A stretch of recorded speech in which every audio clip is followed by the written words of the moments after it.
வன்முறையை தூண்டும் வகையில் படம் எடுப்பதாக இயக்குனர் லோகேஷ் கனகராஜ் மீது வார்த்தையாக இருந்த விமர்சனம் தற்போது வழக்கு வரைக்கும் சென்றிருக்கிறது.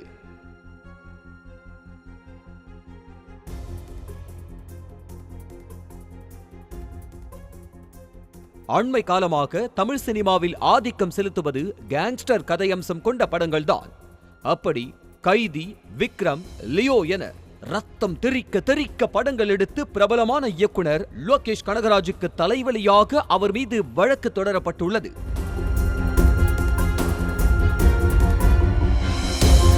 மதுரை ஒத்தக்கடையைச் சேர்ந்த ராஜமுருகன் என்பவர் தாக்கல் செய்த மனுவில் விஜயை வைத்து லோகேஷ் கனகராஜ் இயக்கிய லியோ படத்தில் துப்பாக்கி, கத்தி, இரும்பு கம்பிகளுடன் வன்முறையில் ஈடுபடுவது, வீட்டிலேயே துப்பாக்கி தயாரிப்பது போன்ற காட்சிகள் இடம்பெற்றிருப்பதாக தெரிவிக்கப்பட்டுள்ளது.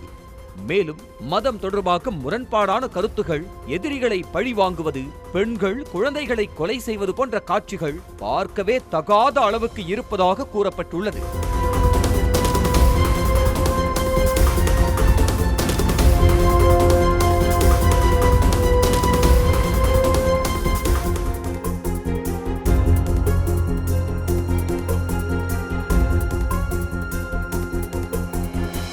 சமூகத்தை தவறாக வழிநடத்தும் நோக்கில் காவல்துறை உதவியுடனே அனைத்து குற்றங்களையும் செய்யலாம் என்பது போன்ற காட்சிகளும் இடம்பெற்றிருப்பதால் அந்த காட்சிகளை பார்க்கும் இளம் சிறார்களும் தவறான பாதைக்கு செல்ல வாய்ப்பிருப்பதாக தெரிவிக்கப்பட்டுள்ளது.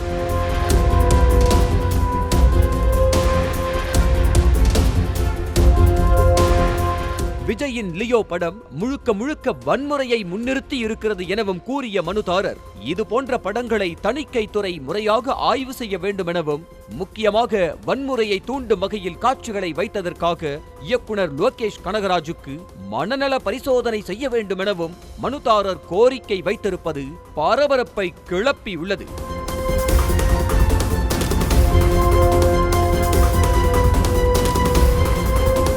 ஆகையால் விஜயின் லியோ படத்திற்கு தடை விதிப்பதோடு இயக்குனர் லோகேஷ் கனகராஜ் மீதும் இந்திய தண்டனை சட்டத்தின் கீழ் குற்றவியல் வழக்கு பதிவு செய்ய வேண்டும் எனவும் மனுதாரர் வலியுறுத்தியிருந்த நிலையில் அந்த மனு மீதான விசாரணை நீதிபதிகள் கிருஷ்ணகுமார், விஜயகுமார் அமர்வில் விசாரணைக்கு வந்தது. விசாரணையின் போது மனுதாரர் தரப்பில் வழக்கறிஞர் ஆஜராகாத நிலையில் வழக்கு விசாரணையை ஒத்திவைத்து நீதிபதிகள் உத்தரவிட்டனர். லியோ படத்தில் இடம்பெற்றிருந்த வன்முறை காட்சிகளுக்காக நடிகர் விஜய் மீது கடும் விமர்சனம் எழுந்து அந்த காட்சிகளை நீக்க வேண்டும் என பலர் போர்க்கொடி தூக்கிய போது இயக்குனர் லோகேஷ் கனகராஜ் தான் பதிலளித்து படத்திற்கு தேவை என்பதால் அந்த மாதிரியான காட்சிகள் வைத்திருப்பதாக தெரிவித்தார். ஒரு முற்றிலும் மாறுபட்ட அப்படின்னு சொல்லி ஒருத்தர் பேச இருக்குன்னு கெட்ட வார்த்தை பேசணுங்கிறது இல்லை, பட் அதுவும் இருக்கணும்ல. ஐ மீன், ஒரு ராவா ரொம்ப கிரவுண்டடாக ஒரு படம் பண்ணும்போது இதெல்லாம் தவிர்க்க முடியாத சில விஷயங்கள்லாம் அது கதைக்கான. அதே போல லியோ வெற்றி விழாவிலும் நல்லவன் கெட்டவனை வேறுபடுத்தி காட்ட இந்த மாதிரியான காட்சிகள் தேவைதான் என விஜயும் பதிலளித்து விமர்சனத்திற்கு முற்றுப்புள்ளி வைத்தார். இந்த நிலையில் சோசியல் மீடியாக்களில் இருந்த விமர்சனங்கள் தற்போது வழக்காக உருமாறி மனநல பரிசோதனை செய்ய வேண்டும் என கோரிக்கை வைக்கும் அளவுக்கு மாறி இருக்கிறது.